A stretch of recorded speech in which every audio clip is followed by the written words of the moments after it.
বিরিয়ানি খেতে কে না ভালোবাসে বলো তো? আমরাও বিরিয়ানি খেতে প্রচণ্ড ভালোবাসি। তাই আমরা করিমস থেকে নিয়ে চলে এলাম মাটন বিরিয়ানি, আর তার সাথে নিয়ে নিয়েছিলাম এক্সট্রা আলু, আর অর্ডার দিয়েছিলাম একটা শাহি টুকরা।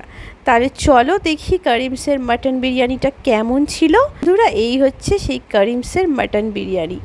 দুর্দান্ত ছিল বিরিয়ানিটা, বেশ সুস্বাদু। মাটনের পিসটাও ছিল খুব বড়, দুখানা পিস ছিল মাটনের। এটা হচ্ছে স্পেশাল বিরিয়ানি, সেই জন্য দুটো মটনের পিস ছিল, আর ছিল একটা ডিম আর একটা আলু, আর আমরা এক্সট্রা করে আর একটা আলু নিয়ে নিয়েছিলাম। আর জানো তো, করিমসের শাহি টুকরাটা ছিল ফেমাস, সেই জন্য বিরিয়ানির সাথে আমরা একটা শাহি টুকরাও অর্ডার করে নিয়েছিলাম। এই হলো সেই শাহি টুকরাটা। একটার কোয়ান্টিটি ছিল বেশ অনেকটা, তাই আমরা একটাই অর্ডার করেছিলাম।